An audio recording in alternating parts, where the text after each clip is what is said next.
Ico avec l'étagère. Bonjour à vous, j'espère que ça va bien. Aujourd'hui, vous avez le droit à un Ico tout seul pour vous parler de Yu-Gi-Oh! Et pour faire mon petit deck profile de mon deck Dragon Blanc aux yeux bleus en Speed Duel. Je suis pas encore hyper à l'aise pour vous présenter du Master Duel, mais ça arrivera. On est en train de travailler dessus avec Elena et avec Étagère. Pas d'inquiétude là-dessus, on a même du soutien de Clap et de Draskos qui arrivera un petit peu plus tard. Et pas d'inquiétude là-dessus, il y aura du Master Duel, je sais que c'est très demandé. C'est juste que nous, on a un petit peu du mal à s'occuper de la partie, comment dire, explication du Master Duel pour la bonne et simple raison que ça devient un petit peu très compliqué. Surtout que bon, mon Master Duel à moi, c'est celui-là. C'est un deck en 10 millions. J'ai mis beaucoup de temps à essayer de comprendre comment est-ce qu'il fonctionnait. Donc, ça me prendra tout autant de temps à vous expliquer comment est-ce qu'il fonctionne. Aujourd'hui, je vais vous présenter mon deck Dragon Blanc aux yeux bleus en Speed Duel. Alors, vous ne serez pas obligé de faire exactement pareil, surtout que bon, j'ai mis quelques cartes pour le LOL dedans et puis pour surtout essayer de répondre à certaines situations face aux autres decks que j'ai pu construire. Donc, vous inquiétez pas, il y a de la souplesse dedans. J'ai basé sa construction sur ce qui avait été fait, par exemple, lorsque j'étais au Yu-Gi-Oh! Invitational pour le Speed Duel. Évidemment, sans les restrictions qui avaient pu être proposées. Je vous enverrai d'ailleurs probablement un lien en description qui vous montrera quel était mon deck pour ce Yu-Gi-Oh! Invitational par la team Exceed. Coucou à vous les gars. Alors ce deck Yu-Gi-Oh! Tu peux descendre Elena. Ce deck Yu-Gi-Oh! Speed Duel, il est basé autour de l'appel du dragon. Alors l'appel du dragon, c'est une compétence vachement sympa qui va s'activer sous deux conditions. La première condition, évidemment, c'est que si vous invoquez le Seigneur des Dés, qui est, hop, ici, donc j'en ai mis 2 des Seigneurs des Dés, parce que sinon au bout de 3, je pouvais facilement arriver à briquer, enfin j'avais cette sensation-là. 2 Seigneurs des Dés, qui est la carte un petit peu maîtresse du deck. Le Seigneur des Dés, lorsque vous l'invoquez, vous permet d'aller chercher dans votre deck une flûte d'invocation du dragon, dont j'en ai mis, je crois que j'en ai mis que 2 aussi également, oui, parce que j'avais pas besoin de plus de flûtes d'invocation dedans. 2 flûtes d'invocation du dragon, ou si vous avez une flûte d'invocation dans votre main, donc c'est le deuxième effet qui se coule, vous permet d'aller chercher dans votre deck, en montrant votre flûte d'invocation de votre main, d'aller chercher un Seigneur des Dés. Et le Seigneur des Dés, ce qui est cool, c'est que du coup, lorsque vous faites la flûte d'invocation du dragon, on peut invoquer jusqu'à 2 monstres dragons depuis sa main, sans condition d'invocation. Et alors, pour invoquer ces dragons, jusque-là, c'est festival. Évidemment, vous avez 3 dragons blancs aux yeux bleus, mais ce n'est pas tout. Je peux me permettre aussi d'invoquer un dragon noir aux yeux rouges, mais aussi un dragon tyran.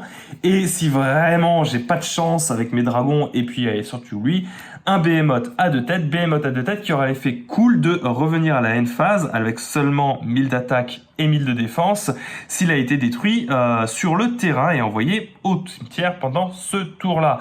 Alors le problème c'est qu'après il sera banni, mais c'est pas dramatique parce que ça pourra me faire revenir et ça me permettra de temporiser avec ce monstre-là. Donc vous voyez, on a un petit peu le nerf de la guerre. Le but c'est de faire venir mes dragons blancs aux yeux bleus. Alors prioritairement dans ma version le dragon blanc aux yeux bleus, mais je vous expliquerai à la fin pourquoi.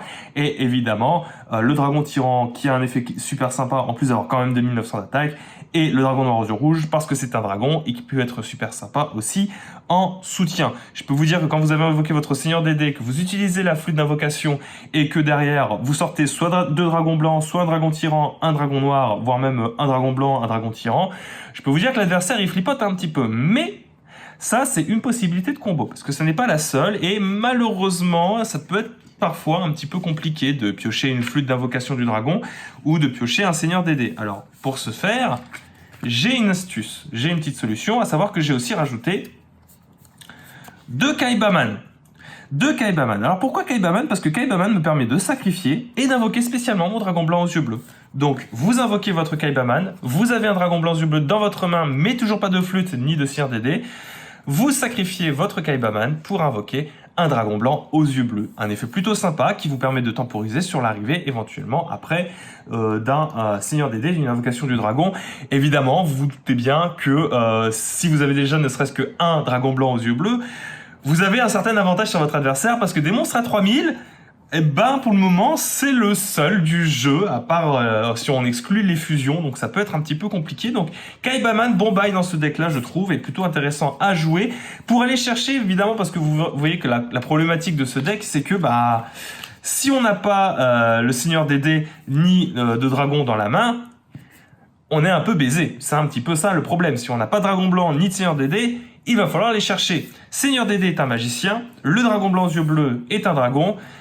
Mettre x3 l'invocateur du dragon bleu me semblait quand même un petit peu prioritaire, puisque lorsqu'il est détruit et envoyé au cimetière, je peux ajouter un monstre normal dragon, guerrier ou magicien depuis mon deck à ma main. Donc je choisis, il est détruit, soit je vais chercher un dragon blanc aux yeux bleus, soit un autre dragon, hein, ça peut être le dragon noir aux yeux rouges ou le dragon tyran, soit tout simplement un seigneur des dés, ce qui peut être intéressant en admettant que j'ai... Je sais pas, moi par exemple, 2 dragons dans ma main, mais qu'il me manque un seigneur des dés ou une flûte d'invocation dans ma main pour activer l'appel de dragon, lui sera détruit et au tour suivant, j'aurai de quoi faire très mal. Donc temporisation, plus on peut aller tuto des monstres qui peuvent être hyper sympas aussi.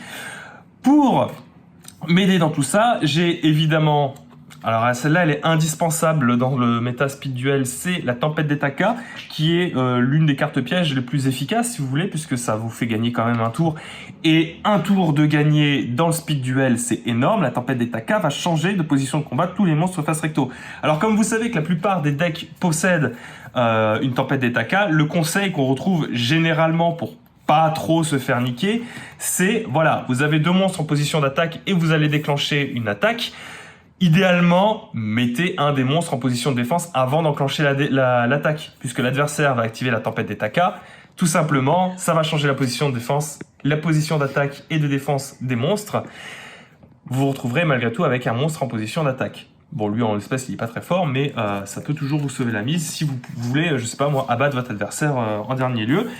Également, j'ai 3 vigilances de champion, qui est une carte un petit peu abusée dans ce deck-là, puisque si je contrôle un monstre normal de minimum niveau 7, à savoir la plupart de mes gros monstres, enfin mes 3 dragons blancs aux yeux bleus plus le dragon noir aux yeux rouges sont des monstres normaux de minimum niveau 7, et lorsqu'un monstre va être invoqué ou une carte magie ou piège est activée, je peux annuler son activation. Et si je le fais, je détruis la carte.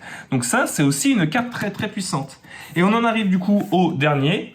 Last but not least, le point important pour moi, le but aussi c'est de vous présenter des petits combos qui pourraient être rigolos. Alors malheureusement jusque là je n'ai pas réussi à le sortir parce que les convictions d'invocation sont un petit peu compliquées. C'est un peu risqué dans mon deck parce que ça peut me faire briquer. J'ai mis une polymérisation, je ne l'ai jamais sorti actuellement malheureusement et j'en suis extrêmement triste, pour pouvoir sortir un ultime dragon blanc aux yeux bleus. Là on est d'accord, c'est juste pour se la péter et pour le beau jeu, parce que je n'ai jamais réussi à l'invoquer, mais elle est présente, et j'ai sacrifié, vous voyez, 3 flûtes d'invocation, pour ne serait-ce que pouvoir invoquer un de ces 4, ce magnifique dragon ultime aux yeux bleus que j'ai trouvé dans un des boosters avec Framboise, voilà, il fallait que je le mette dans le deck, c'était important. En tout cas, j'espère que ce deck profile vous aura plu. J'ai essayé d'être le plus exhaustif possible pour vous raconter comment est-ce que fonctionnait ce deck. Je vous raconterai évidemment comment fonctionnent les autres decks qu'on a fait avec Elena, notamment le deck protecteur du tombeau qui peut être un peu compliqué à comprendre pour Elena. Ça pourrait lui être utile aussi, je pense, de lui expliquer comme ça. Mais également le deck Harpie ou encore le deck guerrier qui, pour le coup, est un deck extrêmement fun puisqu'il ne sert pas à grand chose en dehors avec son unique combo possible. En tout cas, je vous fais des gros bisous et je vous dis à la prochaine. Vous avez peut-être remarqué que le rythme des vidéos a un petit peu baissé. À cela, une explication très simple. Il fait très chaud et je commence à avoir un petit peu du mal à enregistrer des vidéos, en tout cas 2 vidéos par jour. On est en train de retravailler avec Étagère, Elena et les autres copains sur un nouveau planning, peut-être passer plutôt à 1 vidéo par jour, mais du coup un peu plus longue. On vous tiendra au courant. En attendant, il se peut qu'on fasse une petite pause et que l'arrivée des vidéos soit un petit peu plus... comment dire... c'est du mal à venir. Voilà. On vous fait des gros bisous, je vous embrasse. Ciao tout le monde, abonnez-vous.